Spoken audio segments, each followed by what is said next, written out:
Estamos começando oficialmente a jornada nesta sexta-feira, dia 30 de maio de 2025. Eu já tenho a honra, hoje, várias ilustres personalidades passarão pelo Jornal da Auriverde. Eu já começo com Pedro Pôncio por aqui. Pedro é escritor, inclusive participa agora de um documentário da Brasil Paralelo e o foco é MST. Um dos livros do Pedro, inclusive, está com ele ali. Já fui presenteado com esse livro no CIPEC em Balneário Camboriú. Trata da face oculta do MST. Essa luta de Pedro Pôncio de mostrar o que acontece nos bastidores desse que, para mim, é um grupo terrorista, um grupo criminoso. Exagero, Pedro, quando eu digo dessa forma? Bom dia. Bom dia, Pitoli. Bom dia a todos os ouvintes da Auriverde. Já quero aqui justificar que na minha camiseta não é uma camiseta do MST, né? Tá escrito aqui, vai trabalhar vagabundo, é uma sátira, um protesto contra o movimento. Sim, eu fui 11 anos, eu fui com 11 anos para um acampamento do MST, Pitoli. Passei quase uma década sendo doutrinado, passando por uma experiência de lavagem cerebral. Então, fui militante do movimento, participei de depredação, participei de invasão, participei de manifestação.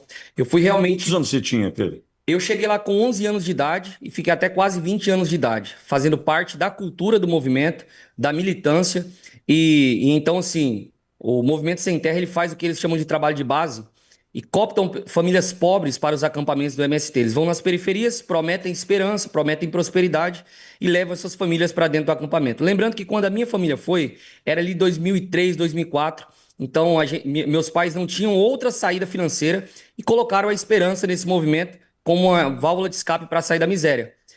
O que aconteceu foi que o que era para ser 2 meses para pegar essa terra, foram quase 10 anos morando no acampamento, na lona, numa condição pior ainda, e aí sendo massa de manobra do movimento para fazer política no Brasil, né?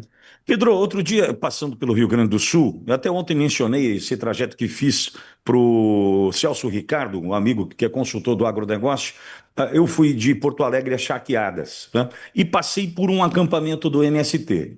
Na ida, quando eu passei pelo acampamento, tinha uma Hilux, tinha uma S10, caminhonetes novas e tal. Aí, na volta, já não estavam mais lá. Então, eu não sei se passaram para abastecer ou para buscar alguma coisa, enfim. Mas também no interior de São Paulo, quando a gente passava por acampamentos do MST, a gente notava exatamente isso. Tentava entender, pô, como é que esses caras estão pleiteando terra, condição de sobrevivência, subsistência, muitas vezes. Só que a gente passa tem carro novo. De quem que são esses carros? Quem são esses líderes? O que eles cobram de quem de fato quer trabalhar com a terra? Pitoli, o Brasil não quer o MST, só que o MST já existe há 40 anos, mais de 40 anos. Então, por que esse movimento, a gente não consegue colocar um fim nele? Primeiro, porque as pessoas não conhecem o MST. Por exemplo, eu estive no lançamento do meu novo livro, O Mínimo sobre o MST, lá na Frente Parlamentar do Agronegócio, e alguns deputados dizendo, olha, nós fizemos um bom trabalho, o abril vermelho do MST não foi tão forte, não teve tanta invasão. Isso, na verdade, o que eles não entendem é que o MST está numa guerra cultural muito grande. Então pensa, o MST nesse desgoverno do Lula, ele está colocando a mão em quase R$ 1 bilhão através da máfia das ONGs e também das cooperativas. Eles pegam lá a pessoa recém-assentada, ficou ali 10, 20, 30 anos aguardando a terra, junta ali alguns CNPJs, criam uma cooperativa que não vai ter prosperidade, porque afinal os assentamentos do MST são verdadeiras favelas.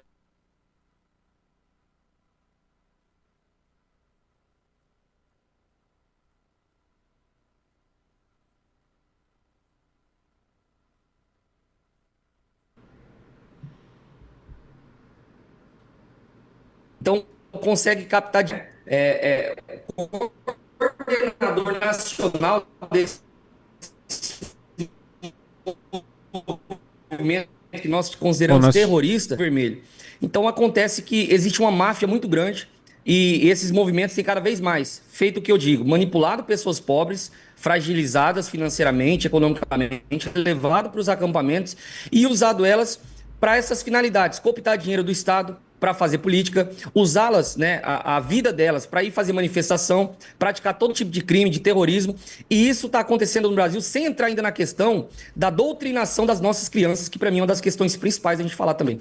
Agora, a CPI do MST, Pedro, ela fez algum sentido do ponto de vista do resultado prático? Ela teve o final era o esperado ou de fato a gente não consegue desmontar esse gigante que virou gigante do ponto de vista, né, do tamanho, da capilaridade, né, dos tentáculos, como virou o MST, Pedro? O MST, ele não é somente um braço paralelo militar também do PT e desses partidos de esquerda, como também ele faz parte de todo um sistema que dominou o Brasil, Pitoli, e do qual nós estamos lutando contra. Sistema atrelado ao judiciário, atrelado a políticos de centro, de esquerda. Então, olha só, para você ter uma ideia, existem ex-ministros do Supremo Tribunal Federal que postavam, quando eram ministros, ainda boné do MST, participavam de manifestações do Movimento Sem Terra nos acampamentos. Nós temos um ministro do Supremo, por exemplo, que é declaradamente comunista. Nós temos todo um sistema de artistas que defendem esse movimento. Existem jornalistas que estão lá exclusivamente para lançar materiais favorecendo o Movimento Sem Terra. Então existe um sistema todo atrelado que, infelizmente, impede a justiça de ser feita. Lembrando, o MST ele usa uma estratégia muito interessante porque ele não tem personalidade jurídica, não tem um CNPJ. Então isso dificulta muito para punir essas pessoas. Eles participam das manifestações, como por exemplo depredaram lá, né, a Praça dos Três Poderes, não foram considerados terroristas, muito pelo contrário. São recebidos aí, são premiados com cargos no desgoverno Lula, né? Presidência do INCRA e tantos outros lugares. Então, o MST faz parte de um sistema, né, que nós precisamos combater, não somente o movimento, e não somente também de forma jurídica e de forma institucional, mas principalmente de forma cultural, porque afinal ele tem adentrado as universidades e tem feito muito mal para a geração de jovens, por exemplo, do nosso país. Estamos conversando com Pedro Ponce, o escritor que trata do MST, contando desse bastidor que ele viveu durante tanto tempo. Agora, Pedro, você me contava que tem documentário do Brasil Paralelo que vai tratar do tema, Pedro? É isso aí, a Brasil Paralelo lançou agora no mês de maio, dia 22, o maior e mais completo documentário da história do Brasil sobre o MST, que se chama MST Terra Prometida. Brasil Paralelo já é excelência, a nossa Netflix brasileira. Ela viajou vários estados do Brasil, falou com pessoas acampadas, pessoas assentadas, pessoas que foram vítimas do Movimento Sem Terra, tiveram suas fazendas invadidas, como é, por exemplo, o caso da Dida, lá da Bahia, né, do movimento Invasão Zero. Então, ele ouviu esses relatos e ouviu também, por exemplo, a minha experiência, né? Imagina, Pitoli, que eu já fui uma criança com 11 anos de idade, com um facão na mão, querendo matar um policial numa manifestação do MST. Motivo: eles colocam as crianças como escudo humano, crianças, mulheres, idosos na frente das manifestações. Então, esse é o nível de lavagem cerebral e domínio dos sentidos que essa galera promove.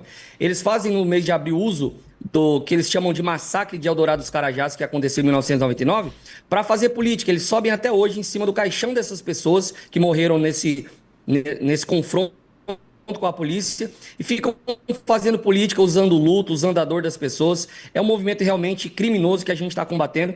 Então, esse documentário MST Terra Prometida é importante que as pessoas assistam para conhecer o que é o movimento. Sem conhecer, não tem como combater. Pedro, agora, ao mesmo tempo, um movimento com 40 anos não vai ser, né, dissolvido, a gente não vai conseguir acabar com esse problema do dia para a noite. Qual é a fórmula para que isso de fato aconteça? É a conscientização da população, é um trabalho em escolas, politicamente a gente também precisa agir, enfim, como você vê a solução de fato para que ela chegue? 90% dessas pessoas que colocam o boné do MST hoje para sinalizar virtude, para dizer que é da justiça social. Bom, vice-presidente colocou, o Alckmin colocou. Né? O homem que disse que o Lula voltaria para a cena do crime está lá hoje ainda usando o boné do MST que ele tanto combateu durante um tempo, né? Era o teatro das tesouras, né? Mas olha só, e conhecereis a verdade e a verdade vos libertará. O presidente Bolsonaro fala muito isso. A verdade liberta as pessoas. O MST é uma ideologia marxista que tem tomado a mente de jovens nas universidades, tomado a mente de pessoas pobres que vão para a liberdade. Acontece, em 2022 eu me tornei figura pública quando o presidente Bolsonaro me convidou ao Palácio da Alvorada, decidiu me dar voz. E então juntos nós gravamos um vídeo onde eu falava para as pessoas que o Bolsonaro era o libertador do povo sem terra, porque ele entregou mais de 450, quase 500 mil títulos de terra.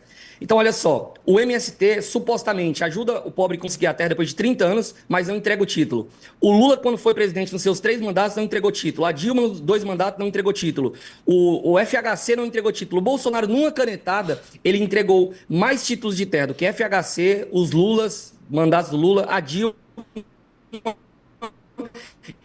E todos juntos da Brasil Paralelo e disseram que o Bolsonaro realmente deu para elas uma carta de alforria. Elas não dependem mais do movimento, agora elas têm o título da propriedade privada. É somente as pessoas conhecendo a verdade que elas podem ser libertas. Por isso, o trabalho importante que a Auriverde faz aqui, todos os dias denunciando, mostrando a verdade para as pessoas, e é assim que a gente vai conseguir combater esse tipo de movimento. Agora, Pedro, uma última questão até para a gente entender. Quando a gente criminaliza o movimento, né, quando a gente passa a entender de fato o que tem por trás disso, nós não podemos esquecer também que nós temos os manipulados. Nós temos aqueles que chegaram para o movimento acreditando numa possibilidade de plantar, de ter seu espaço.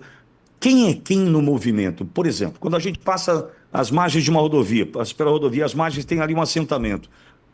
O que eu tenho que olhar? Tem que olhar, pô, aquele ali é um coitado, está sendo manipulado, está sendo explorado. Por que eu estou dizendo isso? Porque, infelizmente, nesse Brasil do PT, que vive da miséria, né, a gente não pode sair acusando, atacando e apontando. A gente também precisa tentar salvar aqueles que foram levados para o movimento e criminalizar de fato quem está usando esses inocentes. É assim, ó, a gente tem que entender que 90% talvez das pessoas que estão assistindo, que estão ouvindo agora a Auriverde, não sabem talvez o que é a extrema pobreza. As pessoas não estão preocupadas quem é o presidente, quem é o deputado, quem é o vereador, elas querem sobreviver. Então é esse tipo de família que o MST leva para os acampamentos e oferece ali uma cesta básica, as pessoas acabam dependendo do movimento e então começa um processo de doutrinação. O MST é dividido em três, digamos assim, três camadas. A camada de baixo é somente pessoas pobres e manipuladas que foram levadas para o acampamento com uma promessa de esperança e aí elas não conseguem acender socialmente, porque agora dependem do movimento e são pessoas que vão ficar sempre sendo enganadas, manipuladas. A camada do meio são os militantes, parte que acredita na ideologia, só que a grande parte que acredita e ganha muito dinheiro com isso. Então acaba que uma coisa leva a outra. Só que, na verdade, esses militantes também respondem aos engravatados lá de Brasília, que é essa galera do PT, do PSOL, que comanda todos esses movimentos. Entendeu? Então, assim, as pessoas precisam entender que o MST começou como um movimento cristão, da Comissão Pastoral da Terra, e então ele usa essa estratégia de religiosidade para manter as pessoas dentro do acampamento. O MST, eu já denunciei isso no livro A Face Oculta do MST, ele é uma seita religiosa com todas as letras. Pedro Pôncio, escritor do livro A Face Oculta do MST, tem novidade também, o mínimo que você precisa saber sobre o MST, né? De Pedro Pôncio. E onde a gente encontra os teus livros, Pedro?